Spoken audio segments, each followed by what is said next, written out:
بسم الله الرحمن الرحيم. الحمد لله رب العالمين، الصلاة والسلام على سيدنا محمد وعلى آله وصحبه أجمعين.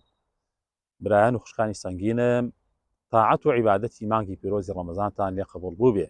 داواکەین لە خوای پەروەردگار کە لەژێر سێبەری عەرشی خۆیان هەمومان بەیەکەوە کۆ بکاتەوە و حەشرمان بکات. اللهم ئامین. بەڕێزان و خۆشەویستانی من، مانگی پیرۆزی ڕەمەزان دەرفەتی لێخۆشبوونی خوای پەروەردگارە.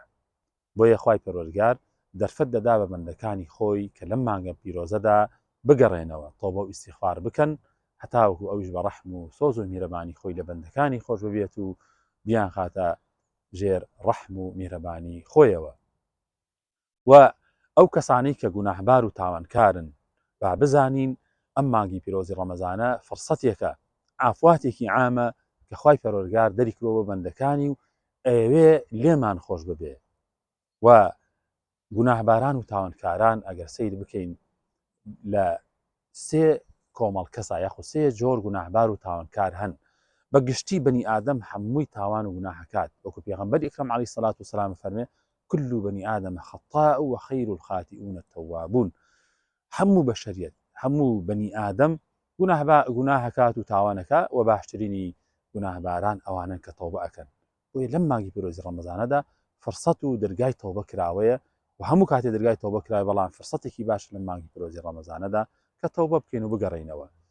غەیری ئەوانەی کە گوناه و تاوان ئەکەن حەق دەدەن بە خۆیان کە بۆ نەفسی خۆیان کە حەقیان هەیە کە گوناه بکەن، وەکو شەیتان کاتێک کە گوناهی کرد کە تاوانی کرد لەگەڵ ئەوەیشا کبری کرد و ئەمری خوای پەروەردگاری ڕەت کردەوە کە پێی وابوو ئەو مەخلوقێکی باشترە لە ئادەم کە خوای پەروەردگار ئەمری پێکرد کە سوژدەی ڕێز بۆ ئادەم بەرێ، بەڵام ئەو وتی قال أنا خير منه خلقتني من نار وخلقته من طين. لەگەڵ ئەو گوناه و معسیەتی کە کردی بەرامبەر خوای پەروەردگار وتی خوایەگیان تۆ منت لە ئاگر دروست کردووە و ئادەمیش لە قوڕ دروست کردووە، من لەو باشترم، بۆیە نابێ من سوژدەی ڕێز بۆ ئادەم بەرم. کبری کرد. بۆیە کاتێک کەسێک گوناهی کرد باوکو شەیتان نەکەوێت ئەو گوناهە گەورەوە کە حەق بدا بە خۆی لەبەر تێرکردنی نەفسی خۆی، بەڵێ من حەقمە گوناه و تاوان بکەم. و کۆمەڵێکی تر لە گوناهباران لە تاوانکاران ئەوانن کە لە ژیانی ڕۆژانی خۆیانە کاتێک گوناه و تاوان ئەکەن لەگەڵ ئەوە کە چاکەکاریشن، چاکەخوازیشن، ڕوو لە خوان، وەکو خوای پەروەردگارە فەرمێت وآخرون اعترفوا بذنوبهم. ئەوانە یەکەم شت کە ئاعترافەکەن بە تاوان و گوناهی خۆیان کاتێک کە گوناهێکەکەن لەگەڵ چاکەکانیانە گوناهیشیان هەیە، بەڵام ئاعترافەکەن بە گوناهەکانی خۆیان، دان ئەنێنە بە گوناهەکانی خۆیانە و خەڵەتوا عەمەلەن صالحا وآخر سەیئا، و کاری چاکە ئەکەن بەڕاستی کاتێ یاخود لەگەڵ کاری چاکانیانە کاری چاکە و کاری خراپە تێکەڵەکەن و چاکە و خێرەکانیان لەگەڵ خراپە و گوناهەکانیان ئەنجام بدەن، جارێک چاکە ئەکەن جارێک خراپە ئەکەن.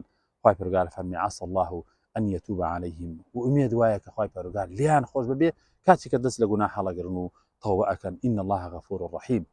خوای پەروەردگار بەخشندە و میهرەبانە.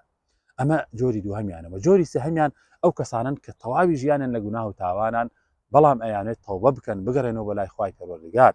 ئەو کەسانە وەکو خوای پەروەردگار لە قورئانی پیرۆزە کە پێغەمبەری ئەکرەم عەلەیهی سەڵات وسەلام ئاگادار دەکاتەوە فەرمێ قل يا عبادي الذين أسرفوا على أنفسهم لا تقنطوا من رحمة الله. أي محمد بڵێ بە بەندەکانم ئەوانەی کە گوناه و تاوانیان زۆرە با بێئومێد نەبن لە ڕەحمی خوای پەروەردگار. إن الله يغفر الذنوب جميعا. خوای پەروەردگار دڵنیابە لە هەموو گوناهەکانیان خۆشە بێ بە شەرتێ تەوبە و ئیستیغفار بکەن. إنه هو الغفور الرحیم. ڕاستی خوای پەروەردگار بەخشندە و میهرەبانە. بۆیە مژدەت لێبێ ئەی گەنج، ئەی خوشکی بەڕێز، ئەی برای عەزیزم، لەم مانگی پیرۆزی ڕەمەزانە ئەگەر تاوانت کردو، ئەگەر گوناهت کردو، ئەگەر تەواوی ژیانت لە گوناه و تاوانە بەسەر بردووە، خوای پەروەردگار لێت خۆشە بێ بە شەرتێ تەوبە بکەی، بە شەرتێ ئەم مانگی پیرۆزی ڕەمەزانە بە ڕۆژووی تێیدا وەکو پێغەمبەری ئەکرەم عەلەیهی سەڵات وسەلام مژدەمان پێدا فەرمێ من صام رمضان إيمانا واحتسابا غفر له ما تقدم من ذنبه.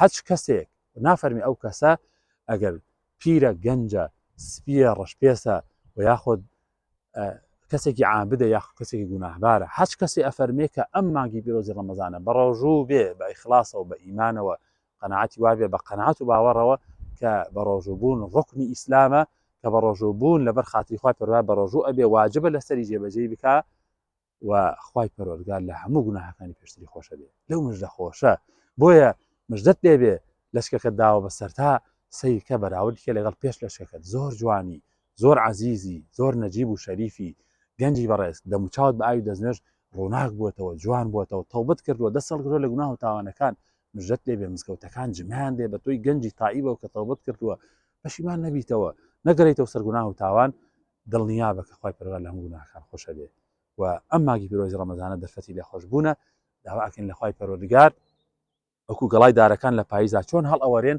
ئەوها گوناه و تاوانەکانمان لەسەر شان لا بدات و هەڵی بوەرێنێ خوای پەروەردگار لە گوناه و تاوانەکانمان خۆش ببێ بمان خاتە ژێر سێبەری عەرشی خۆیەوە بەیەکەوە لە بەهەشتی بەرینی خوای کۆمان بکاتەوە اللهم آمين يا أرحم الراحمين وصلى اللهم على سيدنا محمد وعلى آله وصحبه أجمعين. کەناڵی BK4 لە خەمی هەمووان کۆکەرەوەی کوردان لە تاراوگا بەگشتی لە ئەوروپا و بەریتانیا کەناڵی BK4